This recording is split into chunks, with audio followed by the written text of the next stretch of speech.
Assalamualaikum warahmatullahi wabarakatuh. Alhamdulillahi rabbil alamin. Wassalatu wassalamu ala asyrafil anbiya'i wal mursalin wa ala alihi wa sahbihi ajma'in. Subhanaka la ilma lana illa ma 'allamtana innaka antal alimul hakim. La haula wa la quwwata illa billahil aliyyil azim. Rabbi shrah li sadri wa yassir li amri wahlul 'uqdatam min lisani yafqahu qawli. Allahumma iftah alaina bi futuhil 'arifin bik. Allahumma ja'alna minal ladzina yastami'una al-qawla fayattabi'una ahsana. Allahumma 'allimna mimma jahilna wa anfa'na bima 'allamtana wa zidna 'ilman nafi'an ya rabbal alamin. Qala Syekhul Musannif rahimahullah ta'ala wa nafa'na bihi wa bi 'ulumihi fid dharain. Amin. Kita di muka surat 20. Ya.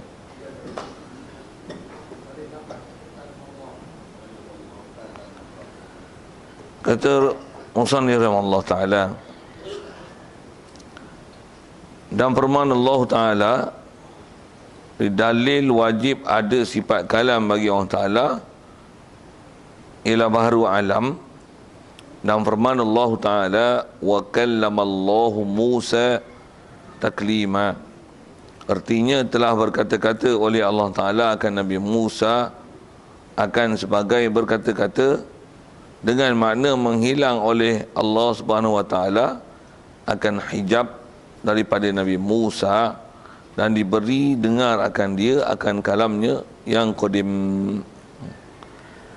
Hadirin sekalian, pertama sekali marilah kita rasakan syukur, terima kasih kepada Allah Taala.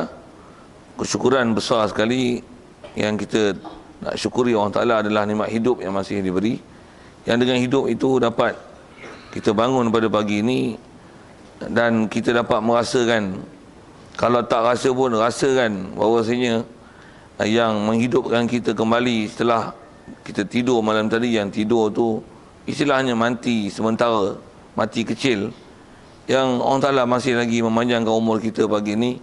Yang dengan itu, kalau orang yang memang sedar dan memuji Allah Ta'ala, dia akan sebut dengan alhamdulillahilladzi ahyana ba'dama amatana wa ilaihin nusyur.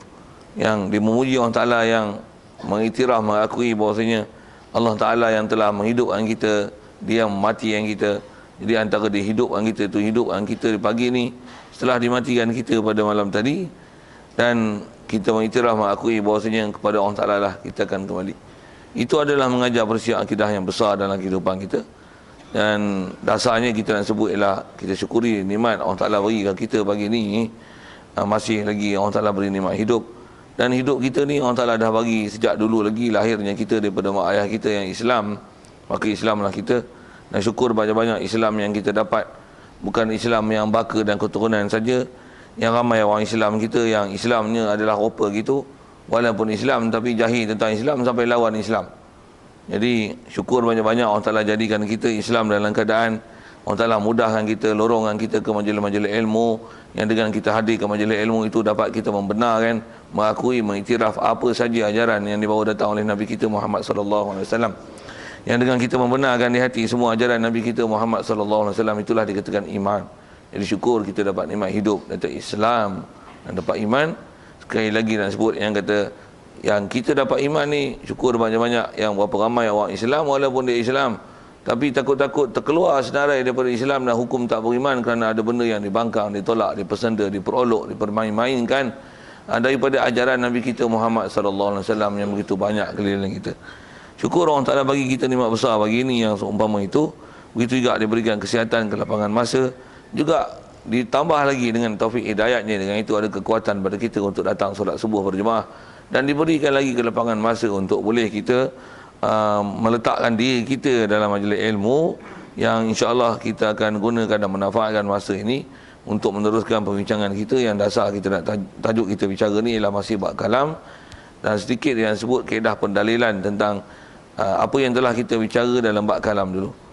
Jadi apa yang kita nak sambung ni muka surat 20, kata musannif, dan kata dia bermula dalil ada sifat kalam bagi Allah Ta'ala itu adalah baharu alam, dan firman Allah Ta'ala wa kallamallahu Musa taklima.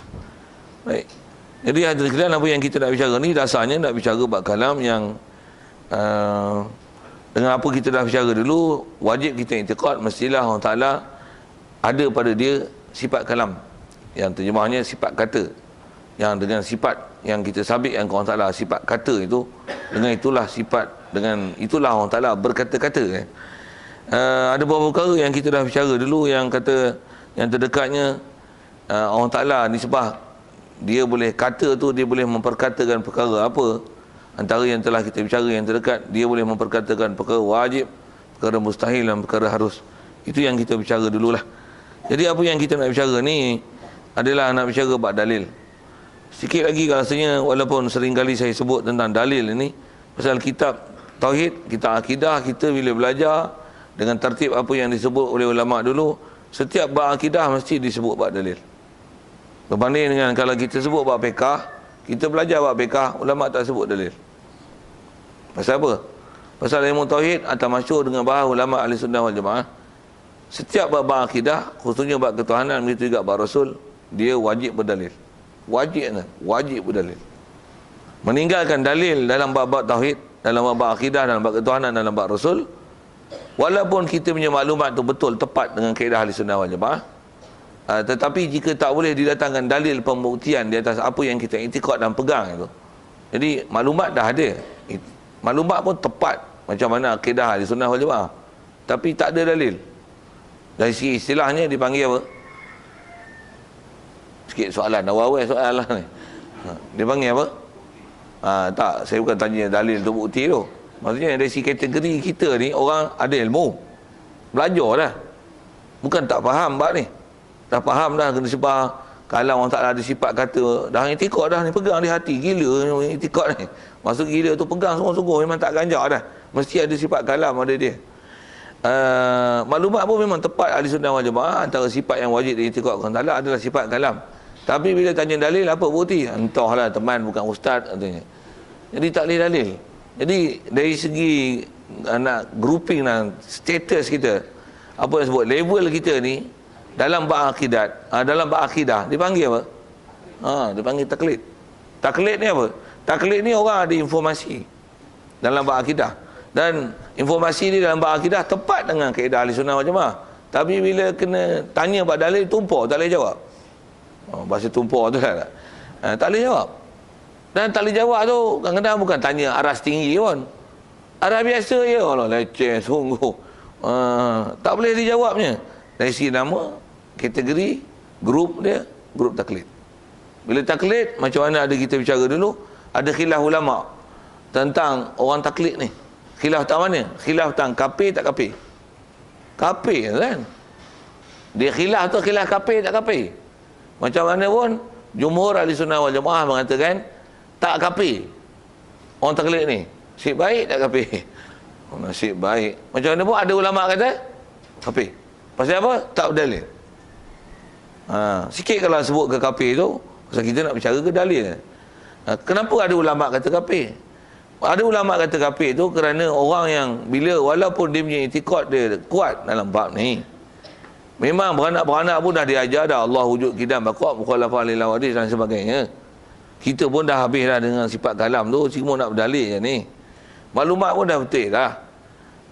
Nak sebut tentang dalil tu, kenapa kena dalil? Kerana jika tanpa dalil, kita punya pegangan tu dia masih boleh diusik, boleh dipetikai dan tak kena gaya, walaupun asalnya dah jadi i'tiqad, boleh berbalik.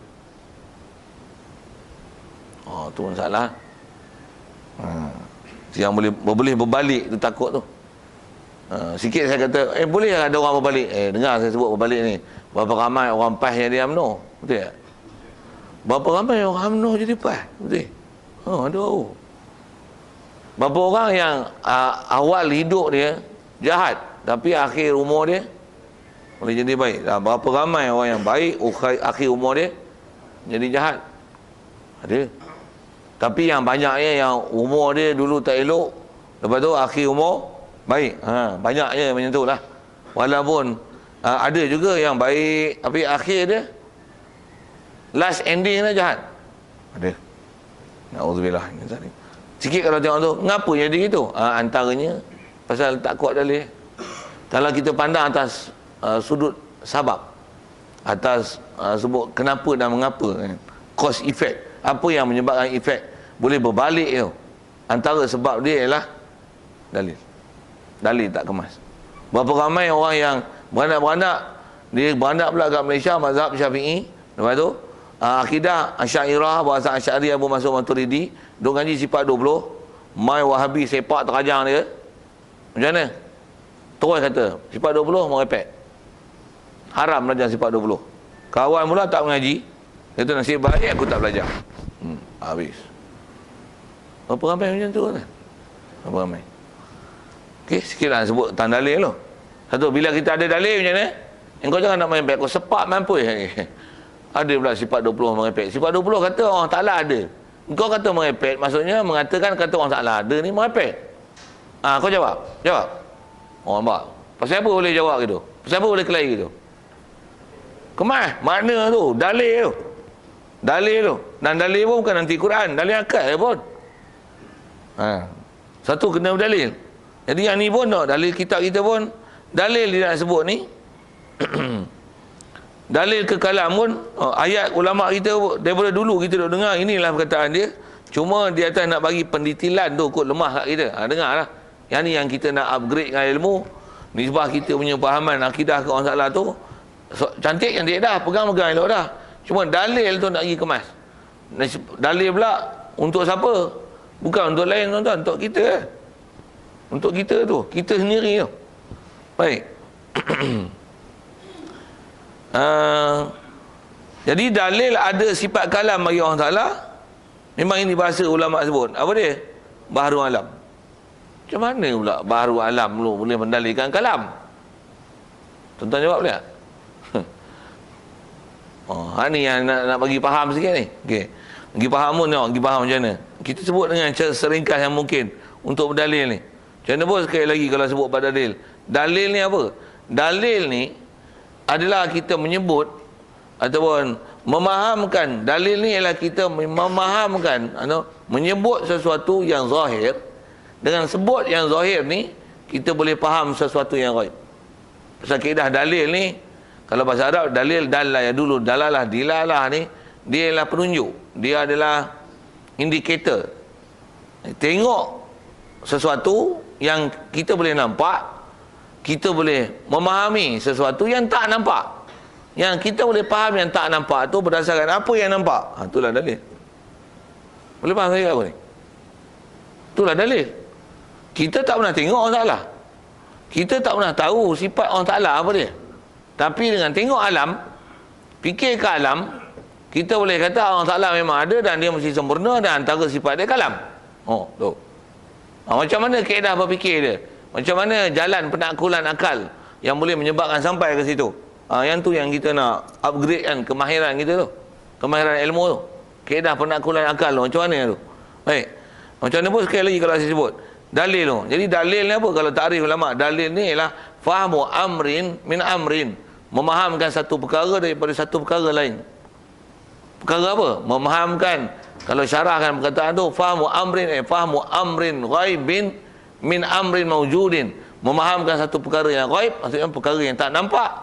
Kita boleh faham perkara yang kita tak nampak ni daripada apa yang kita nampak. Sikit dengan mudah nak kata dalil ni. Kalau saya duk ajar ni, saya tengok tuan-tuan ni, ada yang tengok, ada yang mata macam ni, ada yang angguk, ada yang macam ni. Saya tak tahu apa background tuan-tuan, apa jadi malam tadi kan. Ataupun apa dalam hati sanubari tuan-tuan, saya tak boleh nampak benda dalam batin. Tapi apa yang saya tengok keadaan tuan-tuan, saya boleh baca sesuatu. Apa dia? Satu, mengantuk. Memanglah mengantuk kan. Tu yang nampak tau, tu yang nampak mengantuk. Mungkin apa? Malam tadi tidur lewat. Saya boleh baca kat tu. Nah, baca tu pula tu bukan tepat, itu anggaran lah, andaian. Dia tak ghalib. Ataupun bangun awal sangat pagi tadi, pukul 4 pagi dah bangun. Jadi lepas subuh dia ngantuk lah. Boleh jadi itu. Ataupun boleh jadi tak minat. Boleh juga. Ataupun tak faham. Boleh jadi. Jadi saya boleh faham yang ghaib, yang tak nampak tu berdasarkan apa saya nampak. Pasal apa? Pasal dalil tu boleh faham benda ghaib daripada apa yang nampak. Itulah dalil. Dalil tu. Buka air, tak ada. Buka air pipe tak ada. Yang nampak tak ada air. Apa kita faham? Aku ada orang tutup kepala pipe kot. Tak pun LAP ada sabotaj. Ke memang musim kemarau air tak ada? No. Macam mana boleh faham tu? Itulah kaedah dalil. Gunakan kepala otak. Kasar bahasa kepala otak ni. Use your sense to think about it. Okey. Sama kan ni? Alam nampak? Alam. Antara alam tu apa? Kita. Saya nak tunjukkan baharu alam tu. Kita ni baharu kan? Tak usah pergi baharu alam jauh-jauh lah. Baharu alam tu, antara alam tu kita lah. Kita ni alam lah. We are a part of alam. We are parts of alam.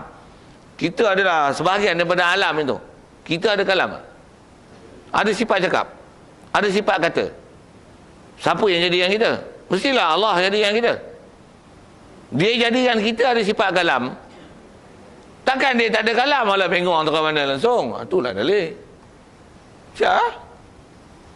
Itu pun. Nak cerdik itu pun. Dengar. Walaupun kata nak cerdik tu pun. Tu pun tak pandai cakap. Cerita sekali lagi boleh tak? Saya dah terror. Saya cakap tu. Memang dah daging saya dah. Dengan mengaji dulu pun dah susah payah lah. Ngaji masa mula-mula bodoh-bodoh je. Tak kati je. Tapi hari-hari kena entak. Nama macam kitab kita pun kena paku. Hari-hari kena paku tuan. Motor pula bukan besar ni. Paku kena kecil lah. Tapi motor tu bagi ni. Pung. Bukan paku. Dengan kayu sekali tenggelam. Pung kena. Dia cara lekat tu. Tak cabut-cabut lah. Apa nak sebut ni? Nak kata dalil tu. Nak faham tu.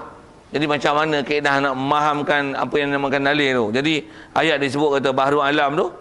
Antara baharu alam tu kita ni baharu. Baharu pasal apa? Pasal kita ni ada. Tapi didahului oleh tiada. Itulah baharu. Baharu tu maksudnya maujudun yang qablahu ma'dum. Satu benda yang ada, yang didahului sebelumnya tak ada. Itulah baharu. Jadi kita ni antara alam tu dan kita ni dulu tak ada. Dan tak adanya kita tu dengan tak ada sama sekali. Dan sekarang ni kita ada dan antara ada itu ada sifat kalam. Kalau katalah kita buat berdalil itu. Jadi Allah yang buat kita sifat kalam. Jadi dia buat kita dengan sifat kalam dan adanya kebolehan berkata-kata kat kita ni, kebolehan bercakap ni, dia adalah salah satu sifat yang menyebabkan ciri kesempurnaan kat kita. Sikit penakulan akal, gunakan sains itu. Adakah pada Allah Ta'ala juga ada sifat kalam ni adalah sifat kesempurnaan? Surely like that lah kan. Berbeza dengan ada anak memang sifat kesempurnaan, nisbah manusia. Tapi ada anak buat ketuhanan, adakah sifat kesempurnaan? Itu impossible. Kita dah belajar bab tu. Saya tak cadang nak panjang, tapi asal nak bicara adalah kita punya sense dari segi kaedah penaklukan akal, memikir logik tak logik. Yang kata adakah ada sifat kalam pada kita? Ada kalam pada kita sifat kesempurnaan? Adakah adanya kalam pada Allah Ta'ala juga termasuk sifat kesempurnaan? Ya. Yang kalau kita pun ada sifat kalam, takkan Tuhan yang jadikan kita dia bisu. Subhanallah. Subhanallah. Tengok kat kita, kita faham kat kita, boleh faham ke Allah Ta'ala. Itulah dipanggil dalil. Itulah dalil. Siap. Syarah dalil tu. Ataupun satu kaedah penanggulan akal boleh sebut macam ni. Dalil bagi adanya sifat kalam pada Allah Ta'ala dengan disebut baharu alam. Apa dia? Alam ni adalah menunjukkan Allah Ta'ala ada sifat kalam. Tak payah sifat kalam kita, sebut alam saja. Alam dengan apa yang kita lihat pada alam. Sebut pilah langit bumi. Tak sebut ke kita ni? Langit bumi. Tengok apa yang Allah Ta'ala buat pada langit bumi, cakrawala dan sebagainya. Adakah penciptaan dia sempurna? Dia buat alam ni cantik tak? Cantik apa? Apa yang cantik? Apa yang sempurna? Sistem dia tak boleh nak argue. Nak syarah tu panjang tu. Allah Ta'ala sebut dalam Quran, dia kata ma tara fi khalqir rahmani min tafawut. Kamu takkan dapat lihat, kalau kamu kaji sedalam mana pun, kamu takkan dapat lihat ma tara fi khalqir rahman, pada penciptaan Allah Ta'ala yang Ar-Rahman ini min tafawut, daripada perkara yang tak balance, yang tak seimbang. Benda yang kita tengok, sesuatu ni kita boleh petikai. Kenapa macam ni? Kenapa macam ni? Kenapa orang gemuk kaki besar? Kau petikai lah. Memang kau takkan dapat komen. Kalau nak komen, komen lah. Tapi dia akan terjawab ni. Tak boleh. Kalau ada argumentasi pun, semua berjawab. Tu ma tara fi khalqir rahmani min tafawut. Kenapa rimau berbelang? Kenapa zebra pun belang tak? Kenapa belang zebra macam tu, belang rimau macam ni? Kenapa ada rimau bintang? Kenapa bulu dia hitam? Kenapa rimau tu kumbang? Kenapa itik ni kaki dia ada selaput? Kenapa ayam macam ni? Kenapa angsa macam ni? Kenapa zerafah tinggi? Kenapa gajah gemuk? Kenapa gajah telinga besar? Kenapa babi hidung besar? Kenapa dan mengapa tu? Dan semua berjawab kan kalau kaji. Dan asal nak sebut tentang kata takkan ada benda yang tak seimbang. Okey. Bila kata dia kata tak seimbang, saya nak ambil fokus itu. Yang tu yang disuruh lihat. Gunakan sains kita untuk berfikir. Jadi pencipta alam yang begitu sempurna, tak ada orang nak boleh argue, tak ada orang nak protes dari segi kenapa, mengapa, dari segi kenapa macam ni, sepatutnya macam ni. Kalau hidung misalnya, buat misalnya, hidung kita nak sebut argue tu. Awak hidung ni macam ni, tak hidung ni lubang atas. Kenapa? Ataupun hidung ni kenapa kat sini, mata kat sini, hidung kat sini, mata kat bawah. Kenapa? Dari segi boleh buat? Boleh tak buat? Boleh? Kenapa dan mengapa? Kaji lah. Tak ada nak komen. Kenapa mata dua, tak mata satu? Kata mata satu jadi dajal. Tu lawak galak. Jawab gelak-gelak tu.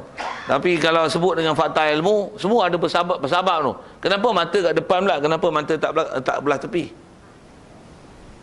Betul ni jawab tu. Kenapa mata kita kat depan? Dan kenapa dua? Satu tak cukup kan? Diorang kata mata buta sebelah. Kalau kata tak masalah, kenapa perlu dua? Tak ada ilmu, tak boleh tau. Yang tu pun kalau nisbah saya nak sebut sains, nak kaji, dia kena ada ilmu juga untuk menilai tu. Sikit sebut bi, tuan-tuan tak pernah dengar. Nak sebut kata, bila kita perhati apa yang Allah Ta'ala sebut, yang dia kata, tak ada tafawut pada khalqir rahman, antaranya, dia buat mata kita. Dan mata kita ni ada dua tau. Apa kelebihan mata dua ni? Kalau orang mata satu apa? Boleh lihat juga. Memanglah kurang pasal satu. Tapi apa kekurangan dia? Tuan-tuan boleh sebut tak? Cacat. Memanglah dah dua, satu. Cacat lah pasal satu. Tapi apakah cacat tang mana? Tang satu. Tak mau jawapan tu. Leceh jawab tu. Tang mana? Skop lah penglihatan dia kecil Betul juga lah. Ada yang lebih tajam lagi pada tu. Dia perlu analisa yang lebih dalam sikit. Apa? Tak ada pengetahuan lah. Belajar kelas sains sekolah kebangsaan tu ada. Saya belajar kan. Apa? Bila mata dua, kita ada keupayaan menentukan jarak dengan tepat. Dia ada istilah stereoskopik. Tuan-tuan ada kawan sebelah, cuba buat macam ni nak. Tutup mata sebelah. Kawan sebelah buat macam ni. Tuan-tuan cuba pergi tikam tengok tangan dia. Buat sebelah tak? Buat sebelah. Kawan sebelah. Bukan tikam badan dia. Kawan sebelah tu buat jari ni. Buat jari ni tak? Sebelah. Okey. Tuan-tuan sebelah. Seorang buat macam ni. Seorang pergi tikam. Tapi tutup sebelah. Cuba sekali je. Belaga tak? Buat tak? Try tak? Pakcik. Okey. Pakcik sebelah. Cuba tikam boleh tak? Sebelah. Tak kena. Tak try lagi. Ada spare. Tutup sebelah. Okey. Kita tengok. Tak kena tak kena. Cuba dua belah. Betul ke buat tu? Tak buat tak betul, tak faham lah. Boleh? Betul Ustaz buat? Okey. Tutup mata sebelah. Sekali je tikam. Kena tak? Tak kena. Tak kena. Cuba dua belah. Kena. Tepat tak? Dua ni menyebabkan ada ketepatan jarak. Satu, jarak tak tepat. Saya pun susah tau. Saya bukan main-main. Sekali je. Saya tak boleh menentukan jarak dengan tepat tau dengan satu mata. Tak kena. Saya bukan main-main ni. Tak kena. Mau kena. Pasal boleh agak tadi. Tak kena ke depan sikit. Dua mata. Tepat. Tak percaya try. Saya bukan tipu You can test it with yourself, your own self. Tak sebab apa? Tak ada penciptaan Allah Ta'ala yang kurang. Okey, nak cerita tentang tu Bila penciptaan dia buat cantik, sempurna, dia sempurna. Dia sempurna. Okey, situ nak ambil faham.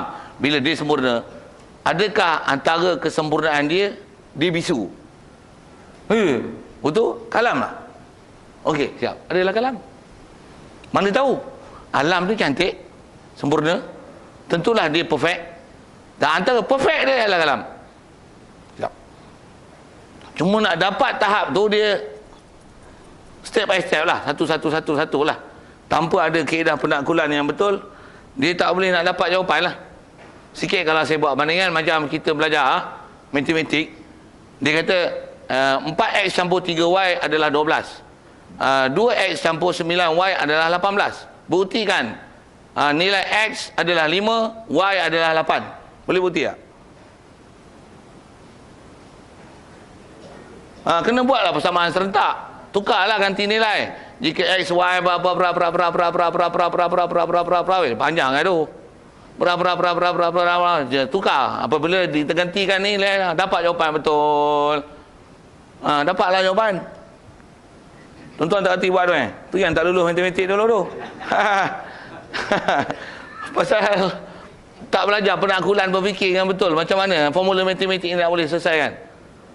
Jika x ialah apa-apa, tu penaklukan agak berfikir tu. Cuma yang tu berfikir dalam bentuk algebra.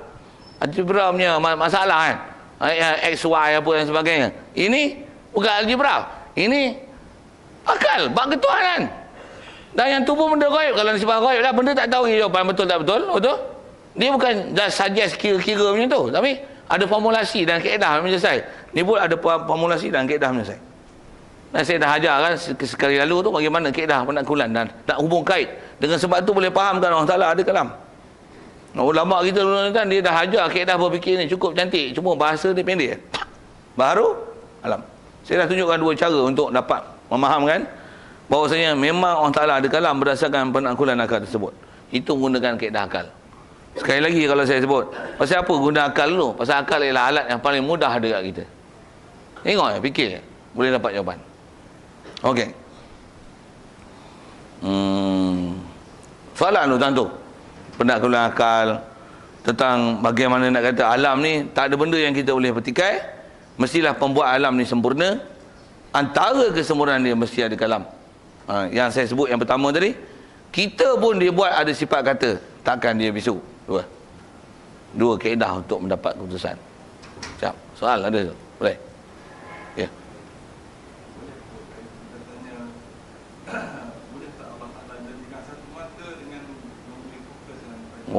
Bolehkah Allah Ta'ala jadikan satu mata dengan ada ketepatan menentukan jarak itu? Kalau tuan-tuan ada yang nak jawab? Okey. Ada yang jawab tu? Boleh tak? Boleh. Nisbah Allah Ta'ala nak buat, tak ada mata pun boleh jawab dengan tepat. Siap. Jawab dah. Tak payah hurai. Tak ada mata pun Allah Ta'ala boleh bagi jawapan, boleh ada keupayaan untuk menentu sesuatu dengan tepat. Mesin tahu tak, mesin kat kilang ada mata tak? Tapi dia boleh cari. Kalau kata ada botol ni ada mata tak? Tak ada. Mata pun tak ada, tapi dia boleh tengok bacaan dengan tepat. Kereta kita pun nak belakang ada sensor tak? Nak lagi mahal, lagi besar, lagi dahsyat lah dunia sensor tak? Ada kereta siap berjarak tu. Berapa meter lagi? Dia jerit, dia jaga lah. Ada yang kereta dia mati sistem terus kan. Dia break terus. Tapi bukanlah kereta bodoh-bodoh tu kan. Tu mau harga 300,000, 400,000 tu. Tak ada, tunggu saya buat. Sekiranya saya lawak-lawak itu. Saya nak kata apa ni? Saya nak kata ada yang tak ada mata pun ada sensor yang macam tu. Manusia boleh buat. Nisbah Allah. Alamak, very simple question lah. Okay. Nisbah boleh buat. Sikit soal kan ni. Ya. Tak buat gitu. Ya betul, saya memang nak jawab tu. Kenapa tak buat gitu? Kenapa tak buat itu? Pasal Allah Ta'ala dijadikan atas muka bumi ini, peraturan Allah Ta'ala buat, dia jadikan berdasarkan cause and effect, berdasarkan sebab. Memang berdasarkan faktor kita sebut cause effect, satu mata dia tak boleh menentukan jarak. Bila dua mata dia boleh menentukan jarak dengan tepat.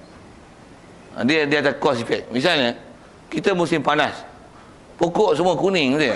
Kuning dan kukuh, mati lah bahasanya. Boleh tak Allah Ta'ala hidupkan tanpa hujan? Kenapa tak hidup? Jawab.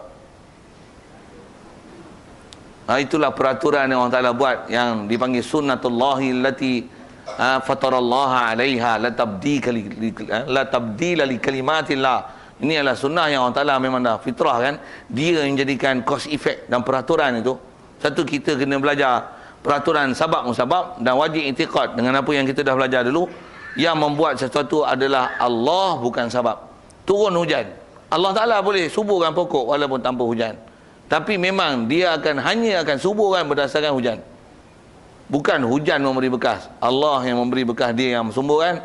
Tapi lalu ke hujan. Bahasa-bahasa tu pun kita dah belajar dulu. Jadi atas kata kenapa? Pasal Allah Ta'ala buat sesuatu semuanya bersabab. Kenapa Kasim Ahmad tak terima hadis? Pasal tak pernah belajar Al-Quran daripada ahli dia, tak pernah belajar Islam daripada ahli dia, belajar Islam daripada kepala otak Yahudi yang putih tak mana-mana lah. Lepas tu kepala otak dia macam Yahudi. Yang follow dia pula, backup dia belakang Mahdi. Sama ke? Bukan pernah belajar mengaji Islam. Satu jadi gitu. Tak boleh ke orang salah jadikan dia beriman? Walau syi'na la'ataina kulla nafsin hudaha. Kalau Allah Ta'ala kendaki, kata Allah Ta'ala, dia boleh bagi petunjuk siapa saja yang kami kendaki untuk bagi petunjuk kepada dia. Walakin haqqal qawlu minni. Kan, tapi hak Allah Ta'ala nak bagi petunjuk daripada aku, itu nisbah mutlak kuasa dia. Macam mana pun, di atas cause and effect. Dia beri jadi sesuatu tu di atas faktor sabab. Dia boleh jadikan faktor sabab. Jadi di atas kata, kenapa tak buat gitu? Pasal Allah Ta'ala buat tu bersabab. Kenapa kipas kita pusing? Pasal elektrik tak ada. Betul, kalau elektrik ada. Kalau elektrik tak ada, boleh tak kipas tu masih berpusing? Boleh tak Allah Ta'ala buat? Betul, cuba tutup switch tengok. Kenapa pula mati? That is cause and effect. Itu dipanggil sabab. Sabab tu yang kita nak belajar. Satu, dengan apa yang kita dah belajar lepas, dia atas kata kenapa itu? Kenapa itulah yang kita nak belajar ni, sebab hukum adat dia. Kalau sebut macam ni, kenapa sampai umur 90 macam Dr. Mahdi tu masih bodoh dalam berasas akidah? Bubuh soalan itu. Dia kena soalan mencabar itu, baru dicodik. Kenapa masih bodoh? Tuan boleh jawab. Jawab pasal apa? Tak belajar. Itu dia bodoh. Kita pun pasal apa bodoh sampai sekarang ni tak reti baca Quran? Jawab.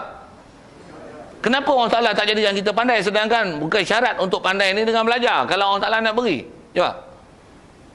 Pasal peraturan dia. Pada adatnya di atas cause and effect. You tak belajar, you tak pandai lah. You tak buka lampu, tak menyala lah. You tak makan, you tak kenyang lah. You tak dengar, you tak faham lah. Takkan itu pun tak lah letih mah. Macam tu kot. Jadi dia kata kenapa tu? Soalan tu betul. Memang ada benda-benda yang kadang tanya pertanyaan tu, jadi jawab dah tu rasanya. Yang kenapa tu. Sekali lagi kalau sebut, boleh tak Allah Ta'ala bagi hidayat atau ke manusia atau muka bumi ini tanpa hantar Nabi dan Rasul? Boleh tak? Kenapa dia hantar Nabi Rasul? Itu cause and effect dia yang dia nak buat. Boleh tak dia hantar Nabi Rasul, tak ada mujizat pun, semua orang terima je, tak ada seorang pun bangkang walaupun tak ada mujizat? Boleh tak dia buat itu? Boleh. Tapi dia tak buat itu. Dia hantar mujizat, diberi bersama dengan Nabi Rasul mujizat. Pasal apa? Itu peraturan dia. Dah ada mujizat pun ada yang bangkang. Pasal apa bangkang? Pasal itu peraturan dia. Setiap likuli Musa Fir'aun, setiap Musa mesti ada Fir'aun dia. Itu pepatah tu, likuli Musa Fir'aun. Setiap Fir'aun, setiap Musa mesti ada Fir'aun dia. Setiap zaman mesti ada. Nabi Muhammad, Abu Lahab, Abu Jahalnya. Kita lah ni, tengoklah siapa yang Fir'aun tu. Pasal itu adalah cause effect yang memang sunnatullahi allati fatarallah, sunnatullahi allati fataran nasa 'alaiha. Sekali lalu ayat Quran yang menunjukkan ada fitrah yang Allah Ta'ala jadikan peraturan alam macam tu. Kalau kata alam ni nak musnah, boleh dimusnahkan gitu saja tanpa ada sebab. Tapi atas kaedahnya tak akan berlaku kemusnahan alam melainkan dengan sebab. Walaupun dia boleh buat tanpa sebab, boleh kan? Nisbah kuasa memang kuasa dia gitu. Tapi kenapa dia tak buat? Pasal memang dia tak buat gitu. Pasal dia buat dengan cause dan effect. Dia tak berhajat pada cause effect, tapi dia buat dengan cause dan effect. Betul kot. Ada lain saran di situ. Masih alam kaedah berfikir. Kalau ada apa-apa yang tak apa kodik tu kan. Baik. Dan firman Allah Ta'ala. Okey, yang ni nak bergomai dengan ayat Quran pula. Nak bergomai ayat Quran ni bahasa Arab lah sikit. Jadi tuan-tuan tak apa nak faham sikit lagi. Layak pun pasal dia susah sikit bahasa Arab. Yang tadi kaedah akal, saya syarah tuan-tuan nisbah ada sense, ada akal waras, boleh proses tau. Boleh proses saya cakap apa tu. Pasal kita orang akal bukan orang gila. Orang yang ada kebolehan berfikir kan. Tapi ayat Quran Arab. Tuan-tuan ada kemahiran Arab. Takut tumpah tak boleh faham. Tengok lagi tumpah tak bertumpah macam mana. Baik, dalil Quran. Wa kallamallahu Musa taklima. Itu dalil nak menunjukkan ada kalam. Terjemahnya kata dia telah berkata-kata oleh Allah Ta'ala akan Nabi Musa akan sebagai berkata-kata. Tak mana boleh faham kalam? Slow je. Berkata-kata Allah Ta'ala. Itu terjemah kan? Betul ke dia terjemah? Tuan-tuan tak boleh bagi keputusan. Nak angguk tak apa nak ni. Betul ke dia terjemah? Okey dah terjemah. Boh pilih betul tak? Berkata-kata oleh Allah Ta'ala akan Nabi Musa. Apa makna berkata-kata oleh Allah Ta'ala akan Nabi Musa? Akan berkata-kata dengan Nabi Musa ke? Allah Ta'ala berkata-kata akan Nabi Musa. Apa maksud akan macam tu? Boleh faham tak? Apa makna akan tu? Aku terima akan nikahnya. Sah akan nikah? Aku terima akan nikahnya. Ke aku akan terima nikahnya? Aku terima akan nikahnya. Bukan aku akan terima nikahnya. Kalau aku akan terima nikahnya, itu tak sah. Aku terima akan nikahnya. Buat apa bubuh akan tu? Aku terima nikah je. Kalau bahasa Melayu moden lah ni, memang ada pejabat agama yang keluar perkataan dengan itu je. Aku terima nikah. Aku nikah kau. Aku nikahkan kau. Aku nikahkan. Akan di kau ada akan juga. Yang tu ada akan. Kalau terima, aku terima nikah. Akan tu tak ada. Pasal apa tak ada? Dulu ada. Sekarang tak ada. Ni kitab apa dia bawa akan ni? Betul ke bahasa ni? Tuan-tuan tak ngaji bahasa, tuan-tuan tak faham. Yang tu yang saya saja nak highlight bab nikah tu. Pasal ada negeri, kalau tuan-tuan pergi menikah kat negeri tu, tuan-tuan terima akad nikah dengan perkataan aku terima akad nikahnya, jadi tak sah. Kelakar pula. Kelakar? Ya kelakar. Tak nak buat lagi? Tak nak macam mana? Dia kata macam mana? Betul aku? Macam tu je. Tak pernah dengar lagi aku terima akan nikahnya. Tu moden sungguh lah tu. Memang tak pernah jumpa Tok Naik lama. Tapi kalau ikut ulama, kami di Belah Hulu je tu, lepas. Tak pernah dengar dengar. Kalau ada pun sah. Maksud perkataan akan tu ada sah. Aku terima akan nikahnya. Buhlah nama kan. Buh nama seorang baik. Azizah binti Husin. Rumah saya tu nama itu kan. Aku terima akan nikah Azizah binti Husin dengan mas kahwinnya RM54 tunai. Sah itu. Boleh jadi. Aku terima akan nikah boleh, bubuh akan itu tak apa. Akan tu tak ada. Untuk kalau ada sah. Tak apa nak boleh bagi jawapan. Sikit macam mana memang saya nak bagi penjelasan itu. Kenapa jadi tak betul tu? Orang ni kata macam ni, orang ni kata macam ni, siapa? Pasal tak kerti bahasa.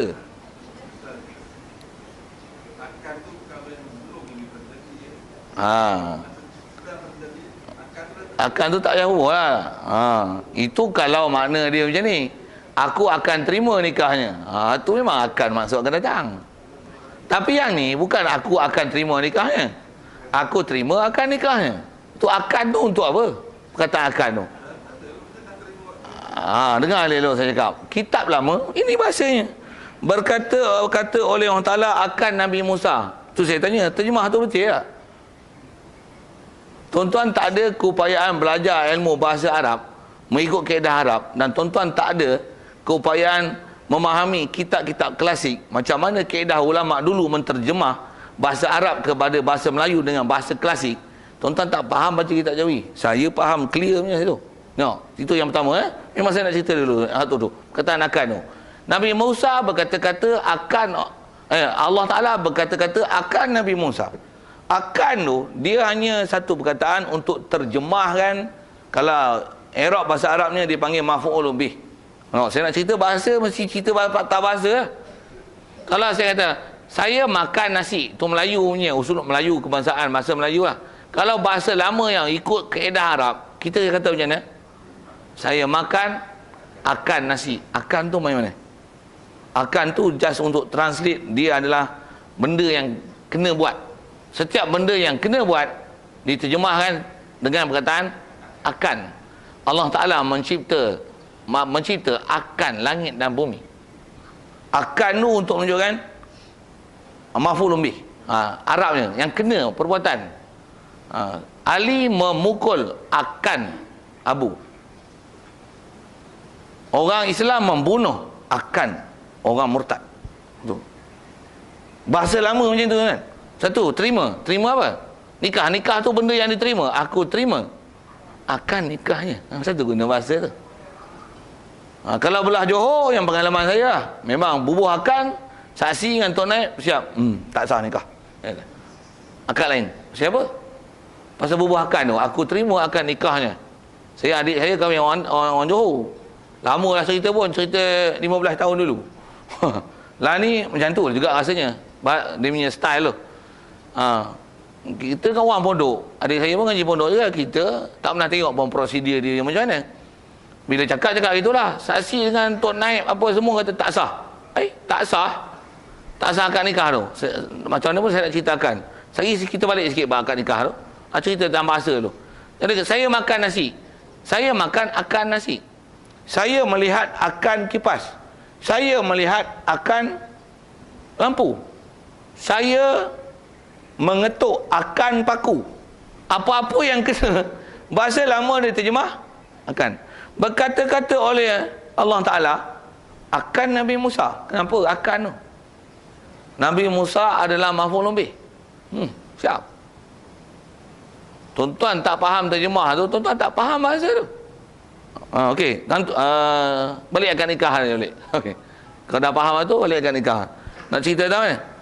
Itu kalau ikut sebenarnya akad nikah kalau sebut akad tu sah tak sah? Sah. Sikit kalau tanya ni. Ngapa saksi dengan Tok Naib kata tak sah? Pasal saksi dengan Tok Naib tu bodoh.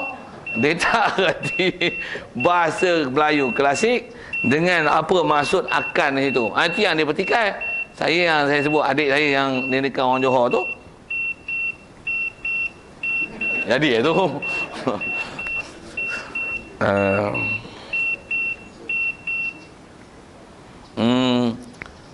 Bila lepas akad nikah dah selesai semua, pasal nak kelahi hari tu lagi panjang lah cerita kan. Bukan hari tu, nak masa dia akad nikah tu. Ulang bila kata dia tak sah sebut akan tu. Dia pun ijaz je. Ni okey, baru sah. Habis-habis sah jumpa Tok Naib. Kenapa tak sah? Kata dia akan ni macam ayat tadi lah. Akan ni benda akan datang. Saya kata cuba dengar elok. Dia kata apa? Dia bukan kata aku akan terima nikahnya. Hak tu saya pun kata tak sah. Ni dia kata saya terima akan nikahnya. Kenapa bubuh akan tu? Kata dia majlis agama ke Johor kata macam tu dah. Awak sendiri tak reti bahasa Melayu. Kalau buka kitab Jawi, buka awak tak faham semua kitab, awak kata semua kitab salah. Inilah orang yang tak mengaji. Sedap saya kata itu. Pergi cerita pejabat agama elok-elok, sebenarnya akad tu jangan kata tak sah. Dia betul. Cuma kami bodoh tak reti, saya kata. Bubuh ayat gitu je saya. Saya jenis macam tu kena geram sebut itu je. Apa saya nak sebut ni? Nak sebut akan tu. Okey, tengok masih lagi kitab Jawi. Saya nak sebut terjemah lah. Pasal yang tu kita bahas tu bahas terjemah tu. Kalau tuan-tuan nak bahas Arab, ambil Arab lah dengan saya sebut. Wa kallama tu fi'il. Kallama fi'il mesti ada fa'il. Wa kallama Allahu. Tu baca Allahu tu. Pasal apa? Setiap fi'il mesti ada fa'il dan fa'il hukumnya marfu'. Allahu fa'il marfu' tu dengan dhammah pasal sirah kalimah dia kalimah mufrad. Dia bukan jamak, bukan tasniah. Mufrad rafu' dengan dhammah. Wa kallama Allahu Musa. Musa tu maf'ul. Cuma belakang dia ada alif. Jadi dia mansub. Musa mansub maf'ulun bih. Sepatutnya mansub dengan fathah, tapi fathah tak boleh zahir pasal ada alif. Fathah dia fathah muqaddarah. Mana amin zuhuriha at-ta'adzuru pasal ada alif. Faham tak saya ke bawah? Ngangah. Saya memang expert buat tu, cerita buat tu. Memang saya kerti. Baik. Taklima tu pula.